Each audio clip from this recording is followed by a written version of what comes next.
नमस्कार, मी राहुल कुलकर्णी NDTVमध्ये तुमचं स्वागत आहे। श्री मनोज जरांगे पाटील यांचं जे उपोषण सुरू झालं आहे त्याचं काय करायचं, स्पेशली हैदराबाद गॅझेटबद्दल सरकारलाच कळत नाही आहे। मधल्या काळामध्ये आपल्या महसूल विभागाची काही मंडळी, ज्यात छत्रपती संभाजीनगरमधनं पण काही मंडळी गेली होती, त्यांनी बरेचसे दस्त आणले, ते स्कॅन वगैरे केले, कारण तिथे परमिशन घ्यायला लागली। आणि त्या दस्ताचं पुढं काय झालं ते महाराष्ट्र सरकारनं कधीच सांगितलेलं नाही। मधल्या काळामध्ये नवी मुंबईमध्ये जो जल्लोष साजरा झाला तो सगळे सोयरे या संदर्भातला आहे, आणि त्याचा जो संदर्भ मनोज जरांगे पाटील देतात तो हैदराबाद गॅझेटशी देतात। बरं, तर हैदराबाद गॅझेट हे आपल्याला सगळ्यांना माहिती आहे की 1948 साली हैदराबाद संस्थान हे महाराष्ट्रामध्ये आलं, देशातच आपल्या आलं, आणि मग त्यातले काही भूभाग हे महाराष्ट्रात आले। 7-8 जिल्हे तेव्हा होते, आता मराठवाडा पूर्णपणे तर हैदराबाद संस्थानचा भाग आहे। सो मनोज जरांगे पाटील हे सातत्यानं असं म्हणतात की त्यातलं जे हैदराबाद संस्थान आहे, जे गॅझेट आहे, ते गॅझेटच मराठवाड्यासाठी लागू करा, आणि मग त्यातली जी संख्या आहे, त्यातली जी बहुलता आहे ती एकदा लक्षात आली की मग सगळे मराठा हा OBC आरक्षणाचा आणि त्यायोगे आरक्षणाचा लाभ घेतील। आता हा प्रश्न अधिकच गुंतागुंतीचा झाला आहे, कारण कायद्यात तज्ज्ञाचं असं मत आहे की ह्याबद्दल कायद्याच्या चौकटीत ते टिकेल की नाही, खरंच हैदराबाद संस्थानकडे जे आकडेमोड आहे ती तशीच्या तशी आहे का। तर ह्या प्रश्नाची अनेक जण वेगवेगळ्या पातळीने आपल्या दृष्टिकोनातून उकल करण्याचा प्रयत्न करत आहेत। तसाच एक प्रयत्न आपल्या सगळ्या महाराष्ट्राचे आवडते लेखक विश्वास पाटील सर करत आहेत। सर, तुम्ही काही मानववंशशास्त्र जे आहेत ते किंवा समाजशास्त्र त्याचे अभ्यासक नाहीत, पण तुम्ही एक उत्तम लेखक आहात, रिसर्च करता, तर कोणाला हा प्रश्न पडला की त्यायोगे हे क्रिटिकल ॲनालिसिस न होतं तुम्ही एक डॉक्युमेंट आणलेलं आहे, आणि ते डॉक्युमेंट अशा वेळेला आलं आहे की जेव्हा निवडणुका पण आहेत आणि मनोज जरांगे पाटील हेच म्हणतात, मग नाही म्हणजे नाही, त्याला एक शास्त्रीय आधार लागलेला आहे। आता दोन तुम्ही डॉक्युमेंट दिलेत, एक ब्रिटिश आधार दिला आहे आणि एक जो दिला आहे तो निजाम राजवटीचा दिला आहे। तर त्यानंतर सेन्ससचाही दिलेला आहे ना मी, 1881 पासून 1941 पर्यंत, आणि या सेन्ससमध्ये 1881 पासून ते साधारणतः 1925 पर्यंत सलग या नोंदी आहेत। आता तुम्ही लेखक म्हटलं म्हणून सुरुवातीला मी सांगतो या विषयाकडे मी कसा वळलो। गेल्या वर्षी मी एक भाषण द्यायला आलो होतो, त्यावेळेला MPSCचा अभ्यास करणारे 2-3 विद्यार्थी माझ्याकडे रडत आले आणि ते मला म्हणाले की विश्वास दादा, तुम्ही 25-27 वर्षापूर्वी महानायक कादंबरी लिहिली आणि सुभाषबाबूंच्या कागदपत्रांचा शोध घेण्यासाठी तुम्ही जर्मनीपासून जपानपर्यंत आणि ब्रह्मदेशापर्यंत जाऊन आला, मग आमचं काय चाललंय, आमचं जीवनाचं काय होणार आहे, नेमकं काय आहे, आम्हाला काही याचा फायदा मिळू शकतो, रेकॉर्ड आहे नाही हे तरी पहा। आणि माझ्या मनाला ते खूप लागलं, आणि म्हणून मी माझं जे सध्या शिवाजी महाराजांच्यावर कादंबरीचा 3रा खंड लिहितोय तो मी बाजूला ठेवला, आणि मुद्दाम अहोरात्र गेली 4-5 महिने 6 महिने मी याच्यामध्ये घडलेलो आहे आणि विविध प्रवास केलेला आहे। आणि काय दिसलं तुम्हाला? मला हेच दिसलं ना की 1881 ते 1925 पर्यंत सलग 45 वर्ष साधारणतः 11 ते 12 लाख कुणब्यांचा रेकॉर्ड जो आहे तो सेन्ससमध्ये लिहिला गेलेला आहे, तो गॅझेटमध्ये नोंदला गेलेला आहे, आणि एका नव्हे अनेक गॅझेटमध्ये नोंदले। ब्रिटिश गॅझेटबद्दल ब्रिटिश गॅझेटमध्ये त्या व्हॉल्यूममध्ये 3 व्हॉल्यूम तुम्हाला मी सांगितले, त्या 3 व्हॉल्यूम आणि ते मोठ्या अधिकारी व्यक्तीने केलेले आहेत, विल्यम हंटर सारख्या माणसांनी ते केलेले आहेत। आणि त्याच्या पलीकडे रेकॉर्ड, आता इम्पेरियल गॅझेटियर ऑफ इंडिया हे जे 35 खंड आहेत जे आपण प्लॅनिंगसाठी वापरले स्वतंत्र भारतामध्ये, किंवा समजा हरिजन गिरिजन किंवा SC STच्या संख्या ठरवताना सुद्धा त्याचाच बेस आहे, प्रत्येक देशाच्या प्लॅनिंगचा त्याचाच बेस आहे, आणि त्याच रेकॉर्डवरून मी सांगतोय। म्हणजे त्यांचे जे 3 खंड आहेत, volume number 5, volume number 8, volume number 13, Aurangabad district gazetteer 1884, imperial provincial gazette 1909, ही सगळी गॅझेट। आणि हैदराबाद संस्थानच्या डेटामध्ये काय दिसलं? मी हैदराबादच्या संस्थांच्या डेटामध्ये जे दिसलं तेच मी तुम्हाला सांगितलं की पहिली जी त्यांची लोकसंख्या आहे म्हणजे 1881 नुसार ती 17 जिल्ह्याची हैदराबादच्या 98,45,594 आहे। त्यांनी त्या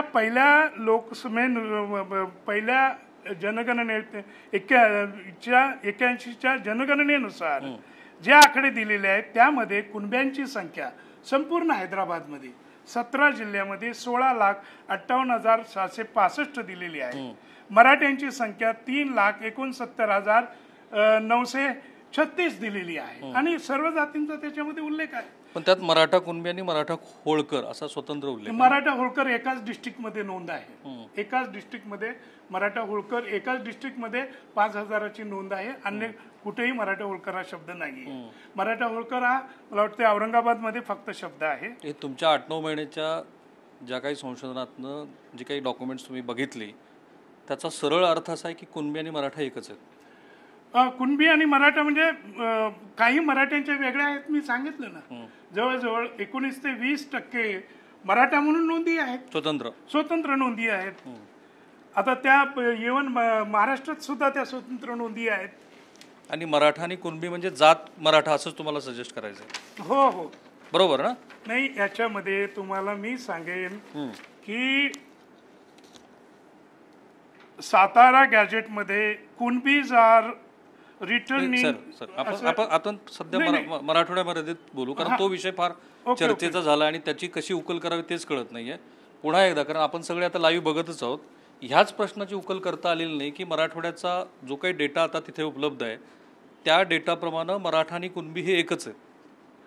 नाही, मला जे आलेले आहे ती कुणब्यांची संख्या वेगळी 1884ची आणि मराठ्यांची वेगळी आहे. आणि ती पान क्रमांक 296 वर सुद्धा त्यांच्या पहिल्या सेन्सस रिपोर्टमध्ये त्यांनी लिहिलेली आहे. राईट. कारण मी सरांना यासाठी विचारलं की आपण जेव्हा ह्याचं विश्लेषण करतो तेव्हा असं लक्षात आलं की तुळजापूरमध्ये मराठा समाजातलाच एक भाग हा मराठा कुणबी आहे. तुळजापूरमधले ब्राह्मण पण कुणबी आहे आणि तुळजापूरमधलेच किंवा इतर काही भागातले हे भटके यांचे सुद्धा नोंदी ह्या हैदराबाद संस्थांमध्ये कुणबी म्हणून झालेले आहेत. पण आता तो जो आंदोलनाच्या अर्थाने हे सगळं विश्लेषण होत असल्यामुळं श्री मनोज जरांगे पाटील जे म्हणतात की सरसकट सगळ्यांना त्या कुणबी प्रमाणपत्रात लाभ द्या, बहुधा त्यांना असं सजेस्ट करायचं की 85%, 75% हे जर तुम्ही अरिथमेटिक पकडलं तर मग सगळा मराठा समाज हा कुणबी आणि त्यायोगे आरक्षणाचा लाभार्थी होतो. तुमचं आकलन काय गेलं 8-9 महिन्याच्या तुमच्या ह्या सगळ्या अभ्यासात? माझं आकलन असं आहे की हैदराबादमधले 80-82% लोक हे कुणबी आहेत.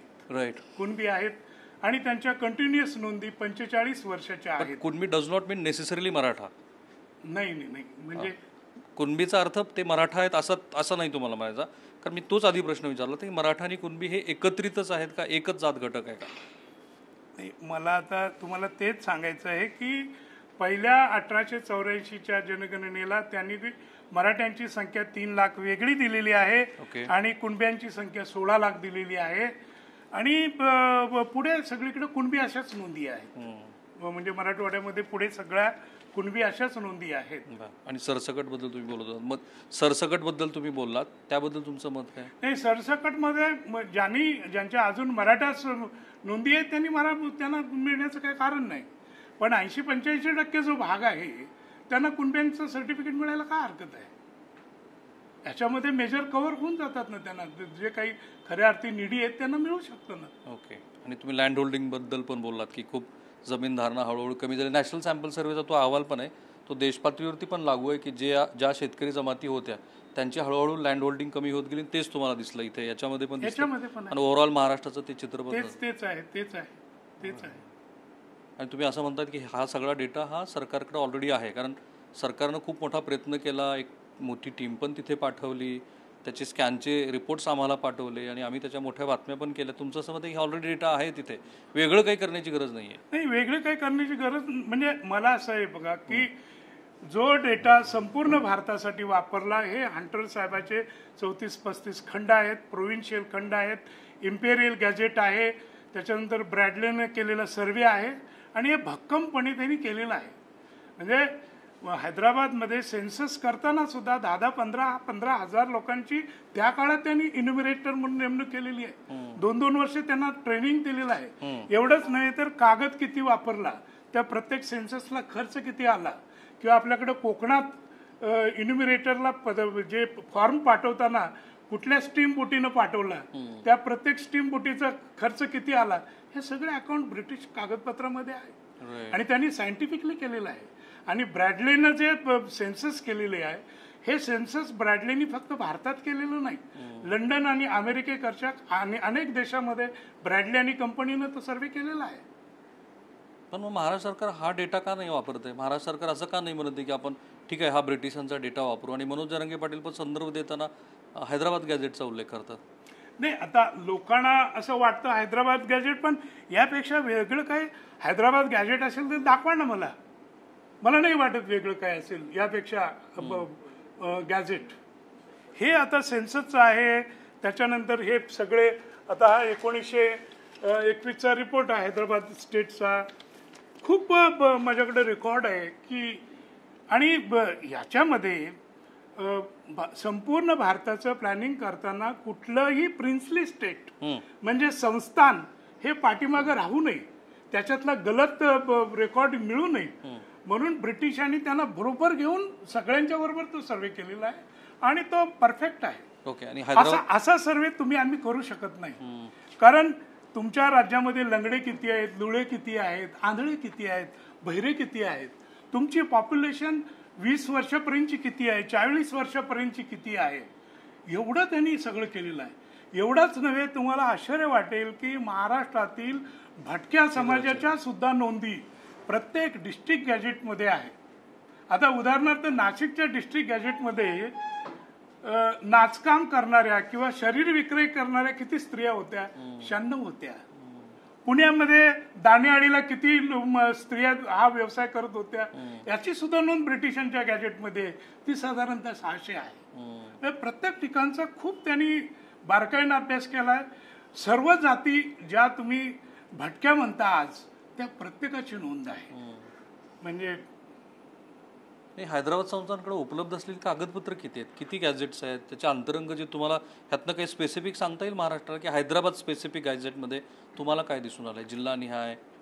मी सांगितलं ना, हैदराबाद रिपीट होतंय, पण आता आपण मुलाखतीच्या भागात आहोत म्हणून ते थोडंसं रिपीट करून सांगू आपण. हा, हैदराबाद गॅजेटमध्ये साधारणतः एक 5 आपले हैदराबाद गॅजेटमध्ये हैदराबाद स्टेटमध्ये 17 जिल्हे होते.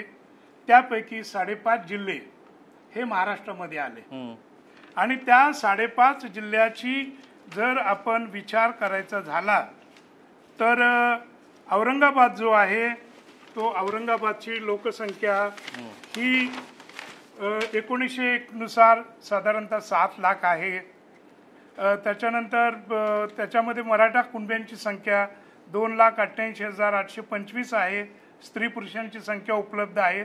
आणि मराठा होळकर म्हणतात ती नोंद फक्त औरंगाबादला, इतर आढळत नाही.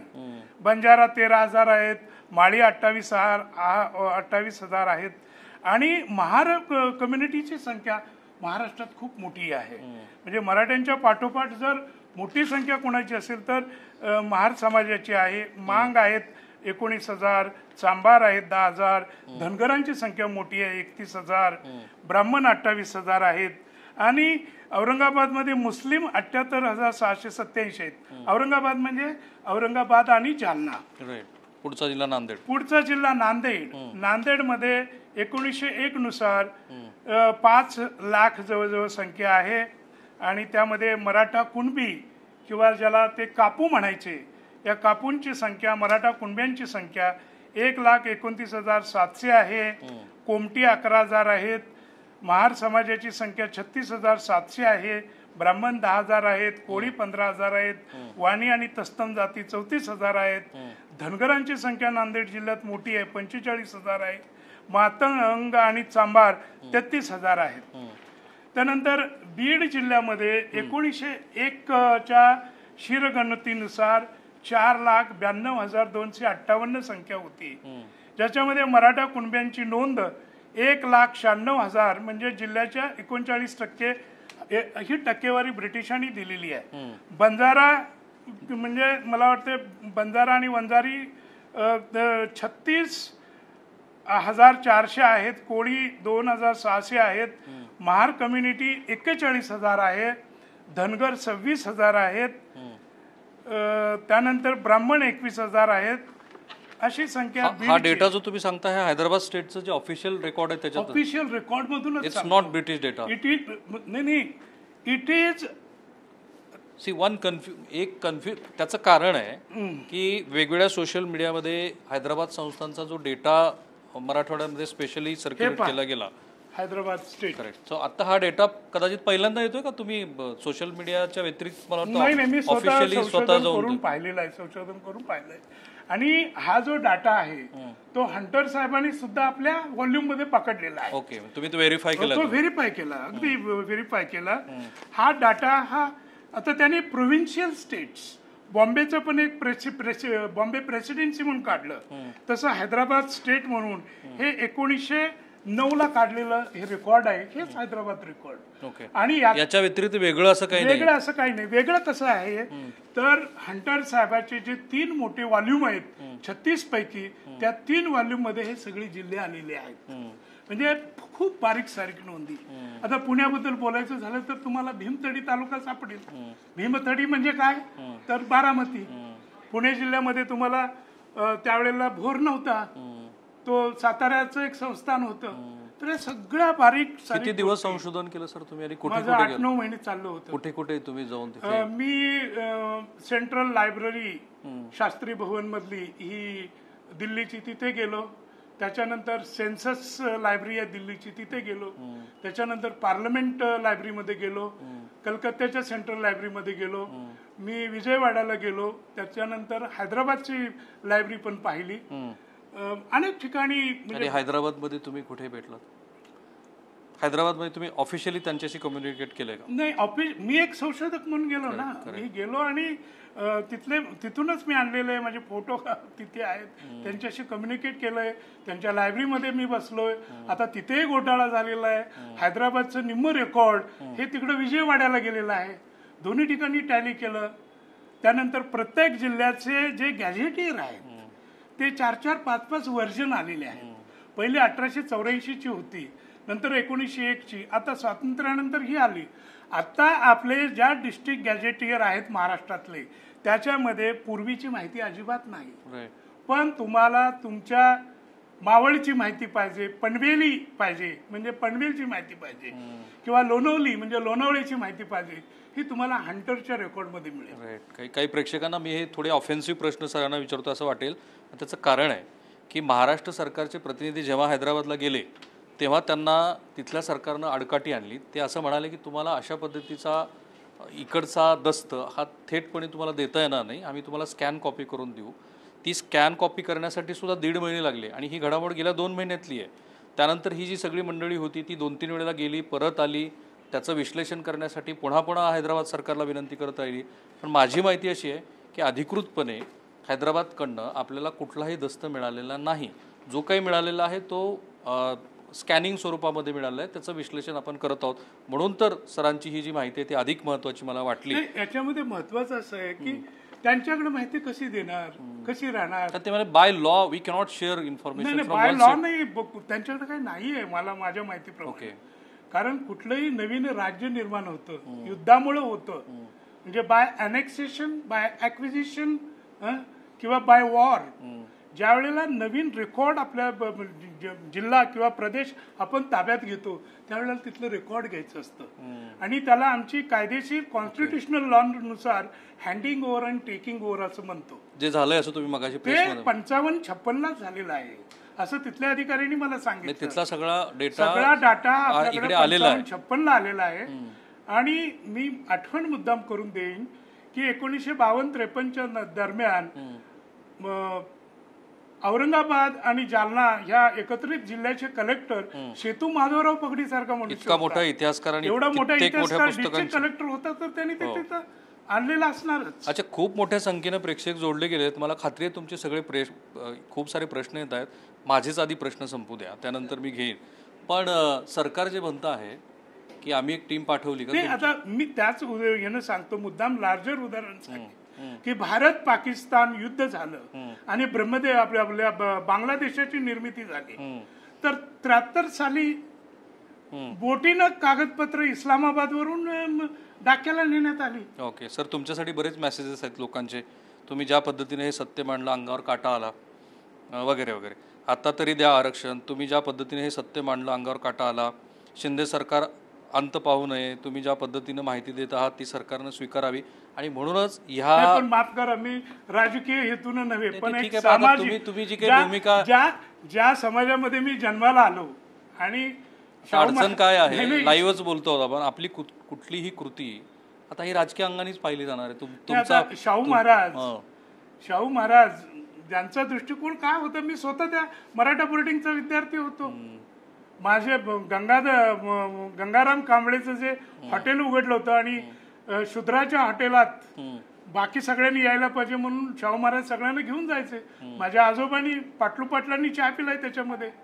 माझे मातुल आजोबा मुकुंदराव पैलवान हे शाहू महाराजांचे पैलवान होते. पण आता मराठवाड्याचा जो डेटा तुम्हाला हैदराबाद ह्या सगळ्यातनं दिसला त्याचं जर सार काढलं 4-5 जिल्ह्याच्या अनुषंगाने, तुम्हाला तर देऊ आपण तो फोन, तर काय दिसतं? जर काही कागद असेल आपल्या हातामध्ये, तुम्ही आहे का सरांना तो मगाशी तुम्ही ब्रीफ करून दिला होता, आपला बीड जिल्हाच राहिला होता मगाशी, किंवा तसा एकत्रित काही सांगता आलं? आता हा नळदुर्ग उस्मानाबाद आताचा धाराशिव, आताचा धाराशिव, तर त्या नळदुर्ग मधले काय संख्या होती? 1901 मध्ये 5,35,000 होते. त्याच्यामध्ये धनगरांची संख्या 28,000, कुणब्यांची संख्या 2,05,000 38%, महार समाज 51,000, मांग व चांभार 36,000, वाणी 42,000, ब्राह्मण 18,000 आणि कापूस किंवा कुणबीज यांची संख्या 2,05,000 आहे असं त्यांनी सांगितलं. त्यानंतर परभणीची 1901 ची लोकसंख्या 6,45,785 होती. त्याच्यामध्ये कुणब्यांची संख्या 2,60,800 म्हणजे जिल्ह्याच्या 40%, महार समाज 67,400, धनगर 47,900, बनिया 33,700, ब्राह्मण 20,000 आणि मातंग आणि चांभार 24,000 अशी परभणी. आणि आता बिदर हा जिल्हा जरी कर्नाटकात गेला असला तरी निलंगा आणि उदगीर आपल्याला लातूर जिल्ह्याचे काही भाग आहेत, तर त्या निलंग्याची 63 गावं होती. त्यांची लोकसंख्या 2001 ला 39,830 होती. उदगीरीची 154 गावं होती. त्यांची लोकसंख्या 78,742 होती. कापू म्हणजे कुणब्यांची संख्या 1,13,800 होती. बनियांची 13,000 होती. धनगरांची 52,000 होती. Mahar community 68,000, Matang community 60,000. हे सगळं मी 10 ठिकाणी व्हेरीफाय केलंय, कारण एक जबाबदारीनं लोकांची, माझ्याकडे हे रेकॉर्ड 4 महिन्यापूर्वीच आलेलं होतं, पण मी अनेक ठिकाणी जाऊन ते व्हेरीफाय करत होतो. तिथल्या जिल्हाधिकारी माझे काही मित्र आहेत त्यांच्याशी बोलत होतो, जे रिटायर्ड कलेक्टर वगैरे होते त्यांच्याशी बोललो. तर ही अशी मोठी जी निजामकालीन मराठवाड्याची लोकसंख्या जर सांगायची झाली, आली की तुमच्याकडे आहे ना, माझ्याकडे टोटल आहे 5.5 जिल्ह्याची. ती 1881 नुसार 39,42,476 आणि 1901 नुसार 28,99,020 आणि कुणब्यांची संख्या 1901 च्या डॉक्युमेंट नुसार जी 4 व्हॉल्यूम मध्ये, म्हणजे गव्हर्नमेंट ऑफ इंडियाच्या रेकॉर्ड मध्ये पण आहे. 4 व्हॉल्यूम कुठले? व्हॉल्यूम गव्हर्नमेंट ऑफ इंडियाचे 3 व्हॉल्यूम आहेत. त्या 3 व्हॉल्यूमची मी तुम्हाला नावं सांगितली. व्हॉल्यूम नंबर 5, व्हॉल्यूम नंबर 8, 13वा व्हॉल्यूम, औरंगाबाद डिस्ट्रिक्टचा वेगळा व्हॉल्यूम आणि इम्पिरियल प्रोव्हिन्शियल गॅझेट 1909. ह्या दोन्हीतली संख्या तिन्हीतली मी व्हेरीफाय केलेली आहे. आणि तुमचं असं म्हणणं की याच्यात कंटिन्युटी आहे. For the next 45 years there is a continuity. Continuity साधारणतः 1925 पर्यंत 45 वर्ष ही नोंद होती त्यांची. आणि मग तुमचं आता ह्या सगळ्या संशोधनानंतर तुमचं वैयक्तिक मत काय झालंय ह्या सगळ्या गोष्टीकडे? माझी वैयक्तिक मत मी तुम्हाला सांगितल्याप्रमाणे की लोक समजून घेत नाहीत. मराठा समाज म्हणजे फक्त मोठे मोठे मंत्री आणि कारखानदार असं जे चित्र आहे, किंवा मुख्यमंत्र्यांची संख्या, त्यांची संख्या खूप कमी आहे. कशी आता 20? आता त्याच्यामध्ये नाही, मला सांगा ना तुम्ही. मी तुम्हाला मगाशी सांगितल्याप्रमाणे वरुणराज भिडे, मी ज्या वेळेला नोकरीत यायच्या आधी सकाळमध्ये पत्रकार होतो आणि माझे गुरु वरुणराज भिडे होते. ते वरुणराज भिडे हा पॉलिटिकली मोठा फेमस माणूस होता त्या काळातला, आणि ते आम्हाला सांगायचे की महाराष्ट्रातल्या सर्व जातीचे फक्त 55 घराणे असे आहेत तो फार लेख प्रसिद्ध आहे, तो कायम निवडणुका आल्या की व्हायरल होतो. चव्हाण, पवार आणि हे सगळ्यांचं, तर तो संदर्भ माहिती आहे महाराष्ट्राला. पण मग तुम्ही त्या काही ठराविक लोकांसाठी उर्वरित समाजावर अन्याय का करता? उर्वरित समाजावर अन्याय का करता? जर त्यांच्याकडे रेकॉर्ड असेल, आता माझ्याकडे आहे रेकॉर्ड, पण मला त्या काळात वेळेत मिळालं नाही, मला नोकरीत फायदा झाला असता, नाही होऊ शकला. तर माझं असं गणित आहे की साधारणतः 80-82% मराठी हे कुणबी आहेत. काही डिस्ट्रिक्टमध्ये स्पष्ट नोंदी आहेत ब्रिटिशांच्या सुद्धा, काही डिस्ट्रिक्टमध्ये अजिबात नाहीत.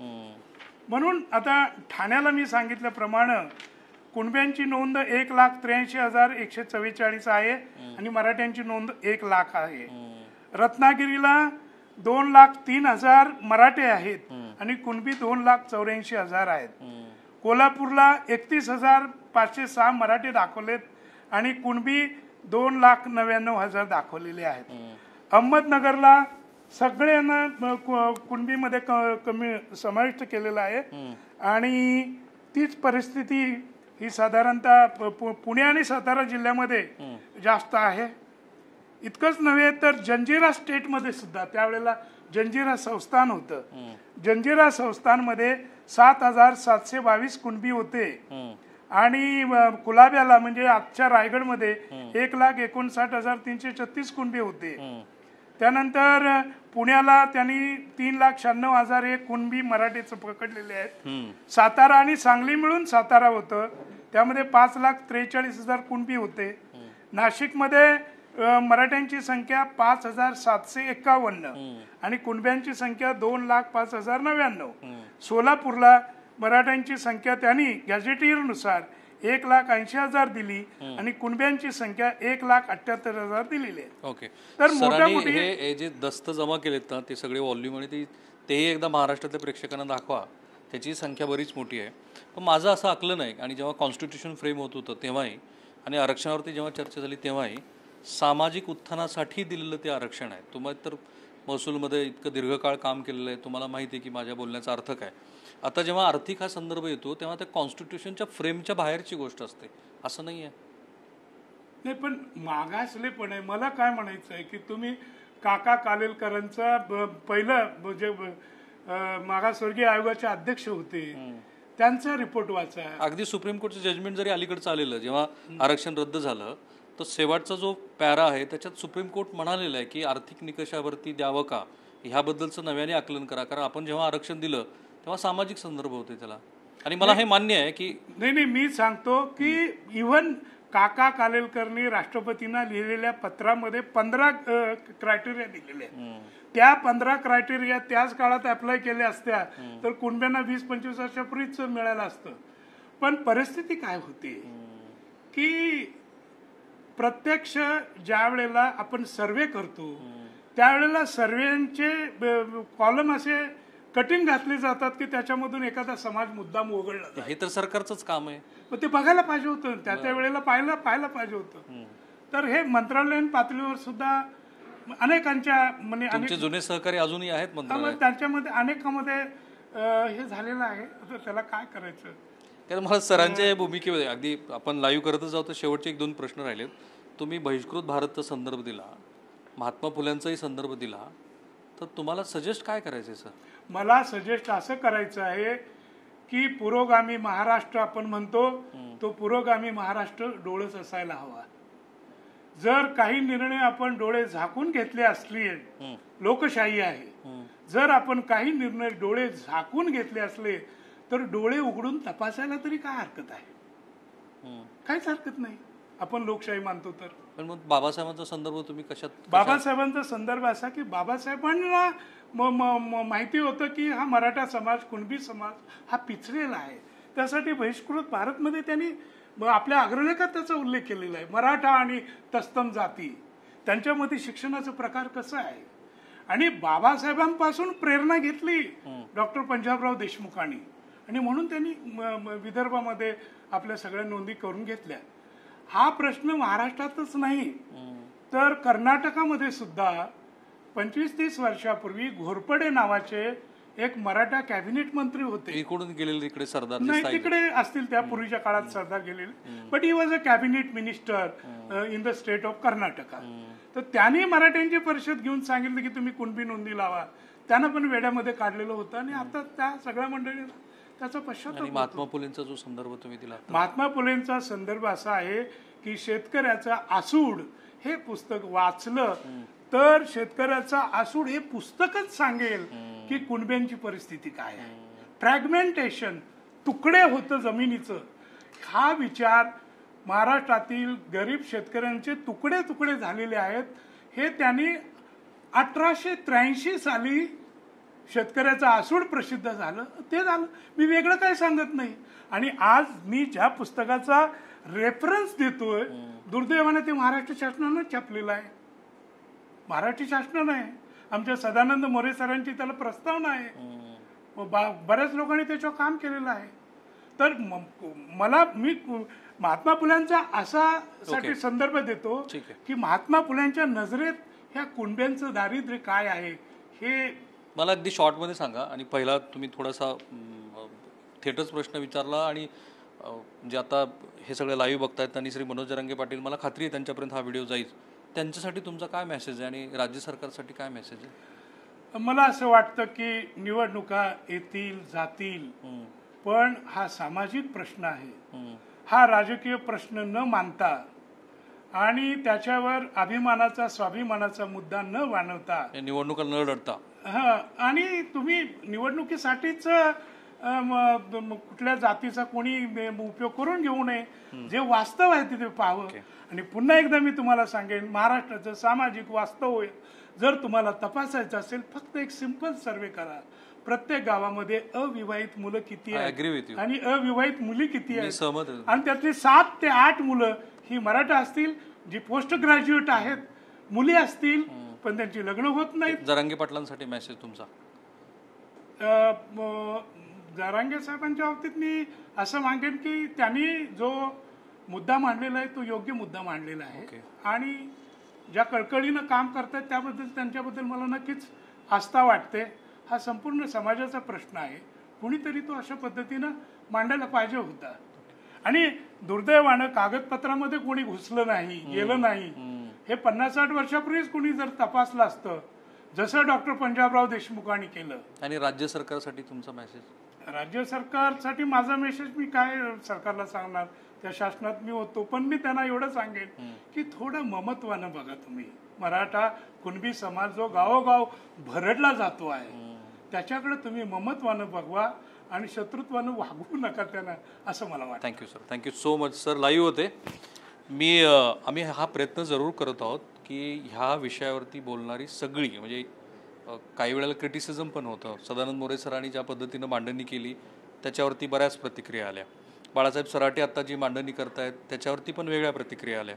राजेंद्र राऊत यांनी जी भूमिका घेतलेली आहे त्याच्यामागं राजकारण आहे असं स्वतः मनोज जरांगे पाटील यांना वाटतं. मनोज जरांगे पाटील यांच्या तर अनेक मुलाखती आम्ही घेतलेल्या बघितलेल्याच आहेत.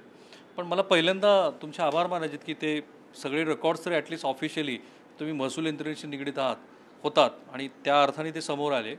एरवी तर फक्त चर्चाच सुरू आहे की हे असे काहीतरी गॅजेट्स आहेत. Thank you so much sir. Thank you. So थांबूया आपण इथे. या व्हिडिओच्या कमेंट बॉक्समध्ये तुमच्या कमेंट्स जरूर करत राहा.